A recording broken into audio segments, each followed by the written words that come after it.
बिस्मिल्लाहिर्रहमानिर्रहीम। अस्सलाम वालेकुम friends, welcome to Awan medical knowledge. उम्मीद है कि आप सब खैरियत से होंगे। आज हम जिस फार्मास्यूटिकल प्रोडक्ट के बारे में बात करेंगे वो है राइजिक इंस्टा साशे।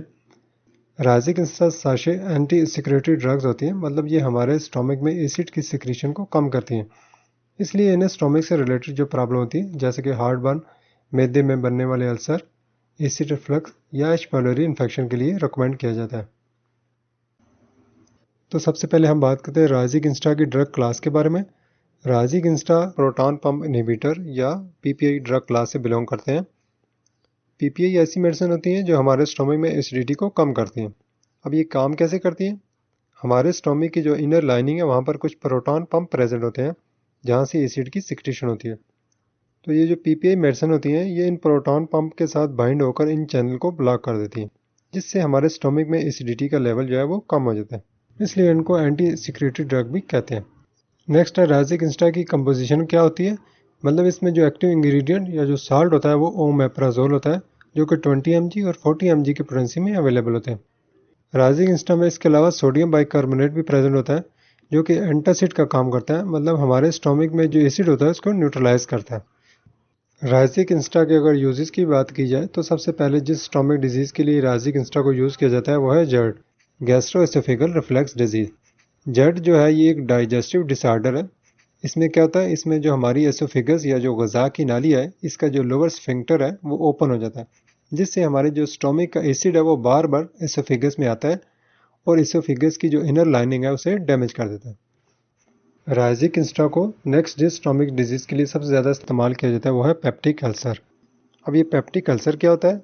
हमारे स्टोमक में जो गैस्ट्रिक एसिड या जो पेप्सिन है ये हमारे स्टोमक की इनर लाइनिंग जिसे म्यूकोसा कहते हैं उसको डैमेज कर देते हैं, जिसकी वजह से वहाँ पर सोर्स डेवलप हो जाते हैं, यानी वहाँ पर जख्म बन जाते हैं। अब ये पेप्टिक अल्सर किस वजह से होता है? ये ज़्यादातर एच पायलोरी इन्फेक्शन या non steroidal anti inflammatory drugs की वजह से या बहुत ज़्यादा स्मोकिंग वजह से बनता है।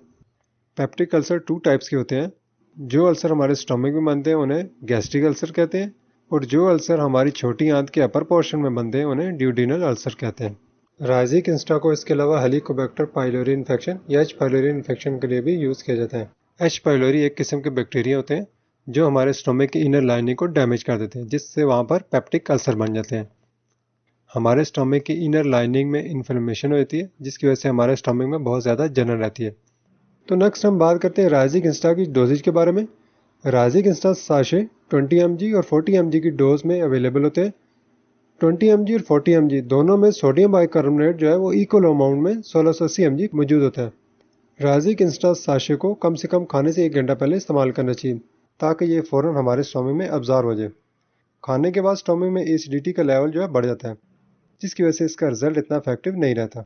राइजिक इंस्टा की जो भी डोजेज डॉक्टर पेशेंट के सिम्टम्स और एज के अकॉर्डिंगली प्रिस्क्राइब करे उसको फॉलो करना चाहिए।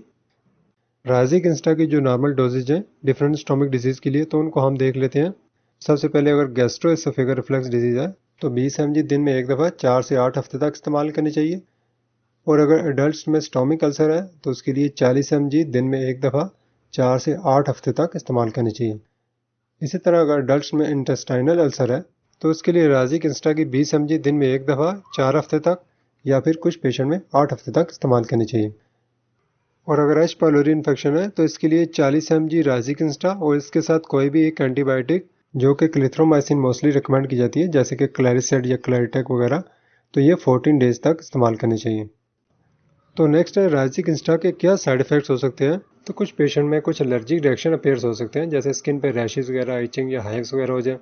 ऐसे ही सर में दर्द हो सकता है, या पेट में दर्द हो सकता है, या मतली वगैरह, दिल ख़राब हो सकता है, या कुछ लोगों को डायरिया वगैरह हो सकता है, वॉमिटिंग वगैरह हो सकती है, उल्टियाँ लग सकती है, या फ्लैटुलेंस इन एडल्ट्स, मतलब कि कुछ में गैस वगैरह हो सकती है, पेट फूल सकता है। तो सबसे लास्ट में हम देख लेते हैं राइजिक इंस्टा के प्रिकॉशन के बारे में। जिन लोगों को राइजिक इंस्टा या पीपीआई मेडिसिन से कोई एलर्जी हो तो उनको इसके इस्तेमाल से अवॉइड करना चाहिए। ऐसे ही जो औरतें प्रेग्नेंट हैं या बच्चों को दूध पिलाती हैं उनको भी डॉक्टर के मशवरे के बगैर इसको इस्तेमाल नहीं करना चाहिए। राइजिक इंस्टा के बहुत ज़्यादा इस्तेमाल से जो 50 साल से ज़्यादा उम्र के लोग हैं उनमें बोन फ्रैक्चर का रिस्क जो है वो बढ़ जाता है। राइजिक इंस्टा का बहुत ज़्यादा इस्तेमाल हाइपोमैग्नीशियमिया यानी लो मैग्नीशियम लेवल का बायस बनता है। ऐसे ही राइजिक इंस्टा के बहुत ज़्यादा इस्तेमाल से विटामिन B12 की डेफिशिएंसी भी हो सकती है। तो जिन लोगों में विटामिन B12 की डिफिशियंसी हो तो उन्हें डॉक्टर से कंसल्ट किए बगैर ज़्यादा लंबे अरसे तक इस्तेमाल नहीं करना चाहिए। ओके फ्रेंड्स, तो ये हमारा आज का टॉपिक था राइजिंग इंस्टा साशे से रिलेटेड। अगर आपको हमारी ये वीडियो अच्छी लगे तो हमारे चैनल को लाइक, सब्सक्राइब और शेयर कीजिएगा। Thank you.